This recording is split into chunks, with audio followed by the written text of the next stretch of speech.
Any professional rugby player's career is filled with twists and turns, ups and downs, and many unpredictable moments. But when all is said and done, the common factor among all players is that it is still a career which can be looked back on with fond memories. The Rugby Business Network has the pleasure of speaking to former Scotland prop Bruce Douglas. Bruce, thanks for taking the time to share your stories and experiences with us. No, thanks very much for having me on. It's great to be able to chat about it. Well, 43 caps for Scotland over a period of 4 years is an amazing achievement. Are you able to single out any test match that you would say was the highlight of your career? They're all different in their own ways, but the one that always sticks out for me, and it was my second cap when we played South Africa at Murrayfield and we beat them in 2002.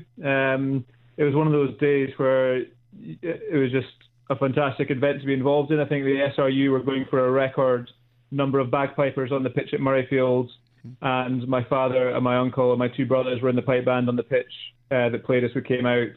And we came out and we played really well. We beat South Africa for the first time since 1967, I think. Wow. It's just a fantastic memory for me and for my whole family. Well, you were also fortunate enough to be part of the Scotland squad at the 2003 Rugby World Cup. How did those 5 games you played in compare to other test matches? Was there a noticeable difference for you? I think there was a clear step up in the intensity and the pace of those games, and I think from the Northern Hemisphere's perspective, when we play the Six Nations, we come together after a week of playing other games, and there's no build-up into international rugby. And that was the first time where we'd had a pre-season really as an international team together for 2 or 3 months. And I think every other team in the world had been in the same boat, and I think that level of organisation and preparation just is likely to lead to a higher standard of games. Very interesting. Well, Bruce, it's also interesting to point out that your last game for Scotland came in 2006 when you were 26 years old. Usually you see props peak in their late 20s, early 30s, but you didn't follow the script there. Why do you think your international career came earlier on than expected? It was an interesting one. I kind of had a reverse career, if you like, in that I played all my international rugby when I was quite young. And then didn't play anything for the rest of my career. But it was just one of those things. When I was young, I came on the scene when there was not a huge amount of competition, and I was able to play quite a few games back to back. I struggled for a while after 2006, following the death of my father, and the team that I was playing for was cut and ran out of money. And although I had a few periods over the rest of my career, I played for another 8 years professionally. I had a few periods where I was playing well and came back into form. I just never managed to get enough to trouble the Scotland selectors again. Well, it is unfortunate to hear, but clearly your career as a professional rugby player was not over just because your time with Scotland came to an end, as you only retired in 2014.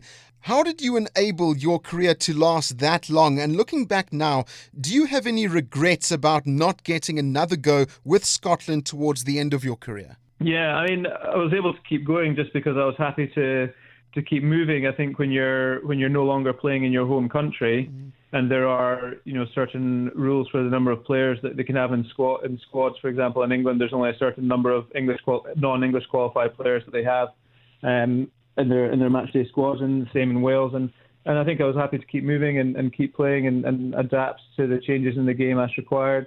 Of course, I've got regrets for not being back involved in the Scotland squad. I had one invitation to a squad session whilst I was playing for Worcester. I broke my cheekbone in training the day before I was due to go up, so that came to nothing, unfortunately, and that was probably my last ever chance. And yeah, it would have been lovely to be involved again, but sitting here, having come out the other side, you just look back with nothing but fond memories and pride in what you've been able to achieve. Fantastic. Well, speaking about your club career, which you just touched on, Bruce, you jumped around quite a bit with time spent at Harlequins, Montpellier, Worcester Warriors, Bristol and Newport Gwent Dragons, to mention a few. Is there a reason that your career played out at so many different clubs, and what was it like playing rugby in England, Wales and in France? Yeah, it was fantastic. I mean, I was never a superstar player, So I tended to come in to fill a gap in a squad whilst younger players were developing, or the transition when an older guy was moving on, or something like that. I was able to do a reasonable job without ever being one that was ever going to be a huge part of the squad. It was one of those things that I look back on it as a real positive, that I was able to see so many different cultures, learn to speak French. Playing for English teams versus playing for French teams is very different. The culture of the team, the way the guys interact with each other, and the coach's coach, it's all very different. And I think that all that experience of different management styles, different team cultures, different ways of working together has really opened my mind and given me a really, really broad understanding of people in the world. And that's been something that hopefully will stand me in good stead in my business. Brilliant. Well, when retirement came around, when you were at Newport, your years in rugby did not come to an end there, as you went on to become the coach at the club. Is coaching something you had thought about seriously as a career, considering that just a few months ago you joined Scottish Premiership side Heriot as their forwards coach? Well, coaching was something that I would have liked to have had the chance to do, but I didn't really expect to get the opportunity. Because coaching jobs tend to go to people who've either been absolute superstar players or people who have been with one club for a long time, and the club tends to repay that faith. I'd been at Newport Gwent Dragons for 3 months, and when I was offered the job for the following season. So I just thought, I've seen so many people chase professional rugby and try to get into coaching that I'd be mad to turn this down. It was just 1 day a week. So I was working in executive search the rest of the time. But it was a really great thing to be able to do. And in terms of moving on from being a player into the next step, coaching for 2 years was something that was fantastic. Now that I've moved back to Edinburgh, Heriot is my original club. So when I got back about 2 or 3 months after I got home, that the forwards coach job became available. And I hadn't had any involvement in rugby for just about 12 months. So the motivation, the desire to get back involved in the game had come back, and it was just perfect timing. It's great that it's come full circle for you, Bruce. Well, what sort of preparation did you do for your life after rugby? During your playing career, did you have any idea what you wanted to do for a living afterwards? I had a rough idea. I enjoyed working with people and developing people. And I also had been put through a lot of psychometric testing as a player, and I enjoyed that side of things, the science side of things. So I've been working 1 to 2 days a week whilst I was still playing with an executive search company, just getting some experience in preparation for life after work, and also getting accreditation in psychometric testing and going through a master's in organisational psychology. I did that for a couple of years whilst I was playing, and then when I finished playing, and I started coaching 1 day a week and working 4 days a week alongside my courses and my education, and that went well for a few years, and then now it's got to a stage where I've set up, a few months ago I set up by myself my own consultancy. Wow. Did you find it difficult, though, to try and juggle between having to do the work as well as being a player and then a coach? Yeah, it's challenging. I mean, the biggest thing that I had to adapt to when I finished playing was just time management, because I went from having 3 or 4 hours at training and watching videos, etc., during the day, and the rest of the day off, to having one job 4 days a week, one coaching job 1 day a week. I was playing some semi-pro rugby as well and studying. It's a big change for you. So I just had to adapt to time management, prioritizing different things, and make some changes to what was important to me. Well, despite your active involvement in rugby, you have also transitioned into a business career as the director of Confidas People Ltd. What does this company do, and how would you describe your experience since setting up your business in May of this year? Yeah, so it's a business I set up by myself. It's a consultancy that specialises in management team due diligence, people assessment and development, and support with selection. So effectively, if a company is going to invest in anything to do with their people, they quite often will want to carry out an independent assessment of the senior management team, or somebody they're looking at promoting, or people they're looking at bringing into the business.